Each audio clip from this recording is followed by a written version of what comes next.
South, we dirty. Can y'all really feel me? I got baby girl. East Coast, feel me. West Coast, feel me. Can y'all really feel me? Feel it. East Coast, feel me. Say what? West Coast, feel me. Dirty South, dirty. Can y'all really feel me?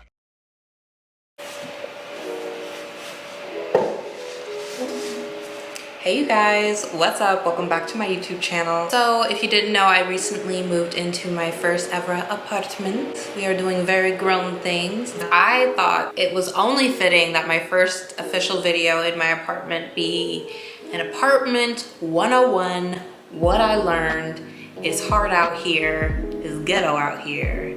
Help. So given that YouTube is kind of a place for community and sharing things, I wanted to share with you kind of my experience. I knew I wanted to live in the city or near the city. Maybe this will be helpful for someone, or you can compare it to your experience. Start early, don't wait. Start early. There's never, like, even if you don't have a dime to your name, like you don't have the money part down, start early. The first thing I did was get a list of my, I call it my starting lineup, but it was a list of at least 15 apartments that I was thinking about, excited about, wanted to look more into, all that good stuff. Don't wait till the last minute. I know sometimes you can't help that and it's just situational, but do it as early as possible. The planning is so much less stressful. You know how you procrastinate? With apartments, it's like that times 1,000, and you really can't procrastinate because there are deadlines and you do have to get money in and all that. So I would say start as early as possible so you're less stressed. Luckily for me, I was still living at home at the time, so I was able to kind of plan, stow away money. Literally, like, I was planning how I was gonna decorate my apartment while still in another place. So I'm just saying, like, having that time to really, I don't know, get a plan together, get my monies together, and just reflect on what I want. It was necessary, and I'm glad I wasn't rushed in the process, because I feel like if I was rushed, I would have settled, and I don't want to settle. That was my biggest fear, is settling for a place and then regretting it and being in some lease that I have to fulfill. So what I did when I was searching apartments was, I'm not gonna cap y'all, it was apartments.com, apartments.com. I didn't even know where to start. I was starting from the ground up basically, and I was like, let me go to apartments.com, which is a website, and it basically, you can search for apartments in your area or in any area. You put in the location and find you places. I like this site the most because they let you kind of adjust the settings. So depending on what your budget is, you can kind of adjust it, and that was my biggest thing. I was like, don't show me places that I can't afford, because I'm gonna wanna live there. Now, I will say about apartments.com is sometimes all the information is not necessarily accurate. I don't know what the connection is. Like, I don't know if the leasing office is going there updating. Like, I don't know how accurate it is. I say this because most of the time I would find a place and then I would go to their homepage and it would be a completely different story.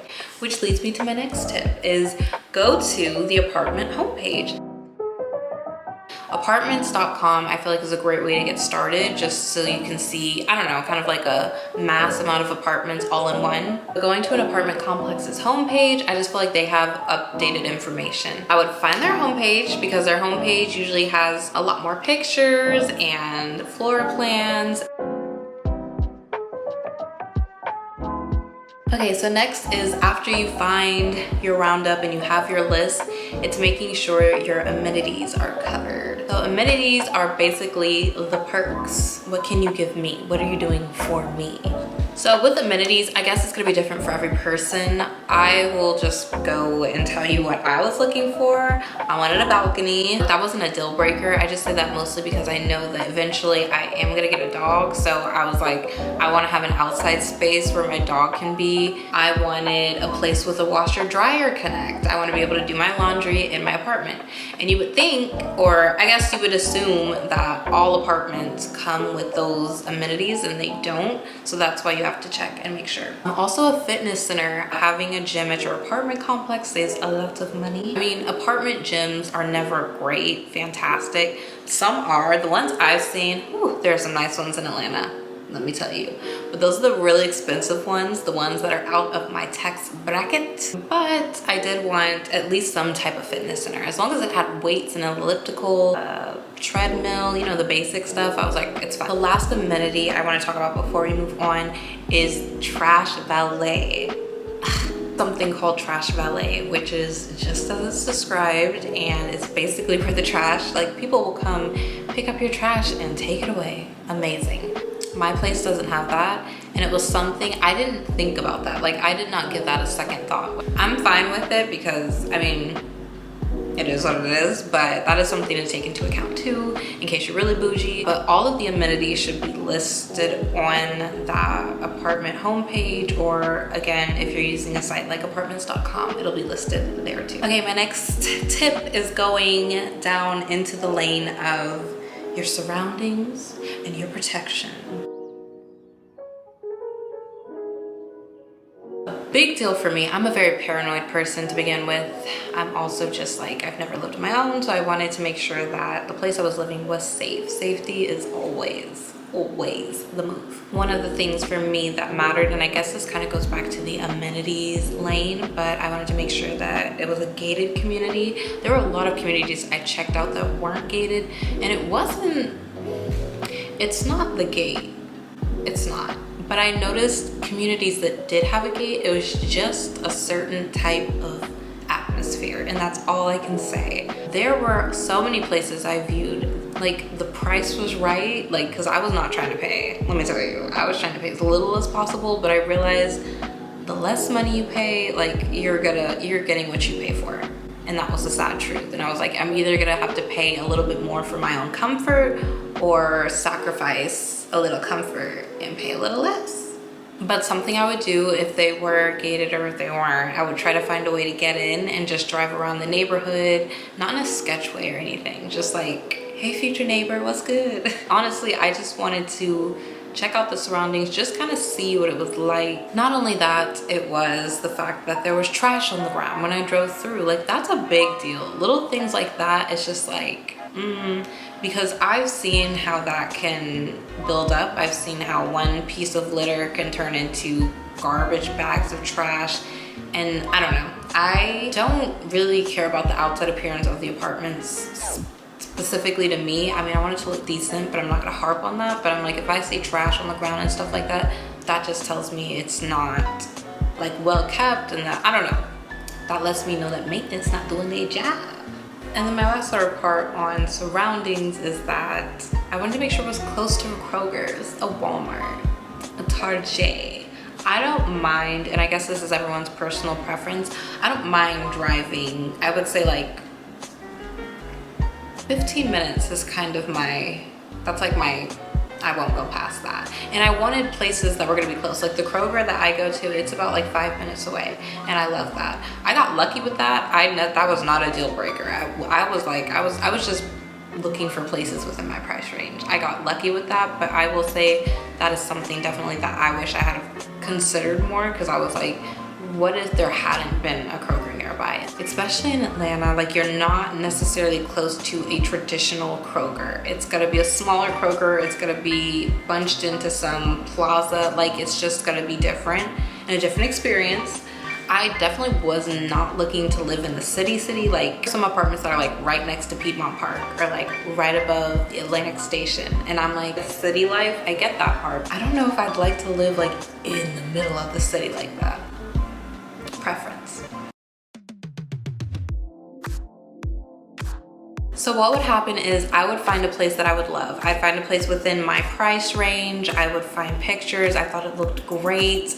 And then I would go to the reviews, and they would humble me all the way to the floor, like to the floor and past it. The reviews, honestly, they were so helpful. They were so helpful, but they were like, it was such a letdown. Every time I would find an apartment I liked, and then I would go to the reviews, and it's not so much just angry people talking. And if you think that, you're tripping. Like, reviews tell you everything you need to know, baby. Mostly the reviews would be things like roaches. Like, roaches was the biggest thing in Atlanta apartments, I swear. Like the cheaper, more affordable ones, which is what I was looking for, y'all. I'm not trying to talk bad on them. I truly am not, because let me tell you, I was willing to pay those prices. Like I wanted to be paying like 700, 800 for a 1-bedroom. That was a dream. And I was willing, like ready and willing. But when I went to the reviews, they kind of highlighted everything that I was fearful about with getting a cheaper place, which was the bugs. I can't deal with bugs. I'm not a bug person. I'm especially not a cockroach person.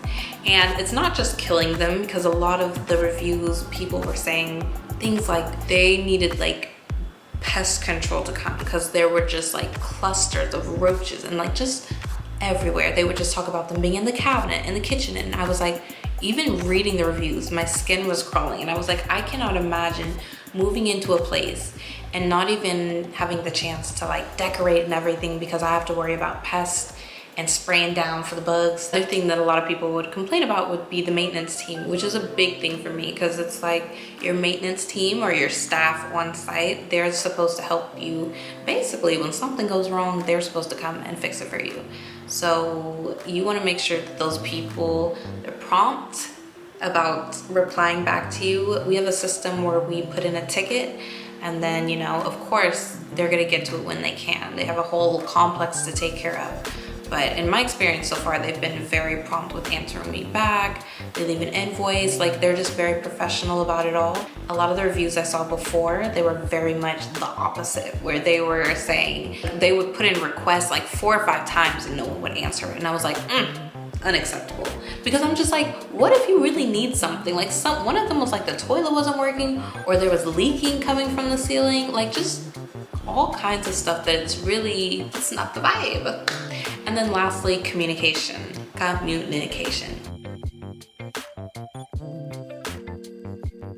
Funny story, I was freaking out. Even though I gave myself a lot of time, it took me a couple of months to really find a place that I liked. When I started kind of doubting myself and just the process, I asked my sister, I was like, well, how did you know what apartment to pick? Because at that point I had a list and a lineup, just didn't know what decision or what would be the right pick for me. In my mind, I'm like, okay, I'm signing either a 6 or 12 month, which at the time, I mean, it still is 12-month lease, which is a whole year. And I was like, making that commitment scared me, because I was like, what if I make that commitment and I get in there and I hate it? What if I have terrible neighbors? What if, I'm like whispering because I'm like nervous the neighbors can hear me. But just all of the what ifs, and like the fact that I was signing something and that I was gonna be moving in and I was gonna have to stay there. I mean, if I really hated it, I would just go, I would go back home and just pay it anyway and just not live there. But I was very much like in my head about that. And how she knew she wanted her apartment was that she said communication was so poor with everyone else when she was reaching out to leasing offices, just trying to schedule a tour or just trying to reach out to gather information. And she said as soon as she spoke to her leasing agent at her current apartment, that she was just so welcoming and friendly that is what kind of made her and pushed her to pick that over other apartments. That kind of stuck with me. She said it just, like, you just know, like it just feels good, like it feels right. And I was like, okay.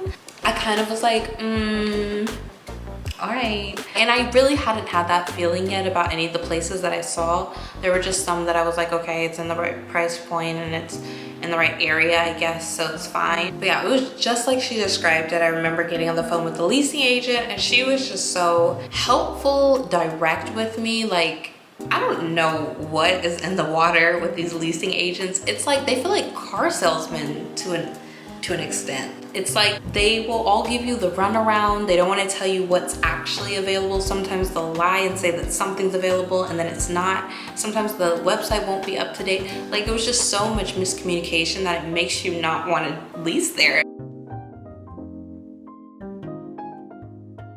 Okay, so my next tip is about money. I wasn't really gonna put this in here because I'm like, who am I? Who am I to be telling anyone about savings and monies and anything like that? I'm still learning myself. I think I'm a decent saver, decent spender, I would say, but I'm trying to get a lot better about that. I am. I think once I'm out of the phase of nesting and buying things for the apartment, I can really get into saving mode. I do want to say, of course, when you're thinking about moving out and getting an apartment, you want to make sure that money a big thing. Save as much as possible and then save more. I was very naive to the expenses of everything. In my mind, I calculated everything. I went room to room and I said, okay, so how much is A, B, and C gonna cost? I went and looked at pricing and everything. And you know, I kind of had like a mock budget or a mock expense report of everything that I wanted for my place. It's like for as much planning as you do, like things can still happen. Life can still happen, and there's just, you're never gonna plan just everything. Okay guys, well I feel like that is gonna be it for today's video. I hope this was helpful. I feel like it was mostly me ranting, but these are real things that I ran into. Let me know your apartment experience. I don't know how long I'm gonna stay here, but you know, every time I do move, and when I do move, I want to take all of my experiences and document them on here, just in case anyone who's going through the same thing as me, 20 something, struggling, figuring it out. But that's gonna be it for today's video. Thank you guys so much for watching. If you liked it, be sure to give it a thumbs up, hit that subscribe button down below. Let's be YouTube friends forever, and I'll see you guys in my next video. Bye.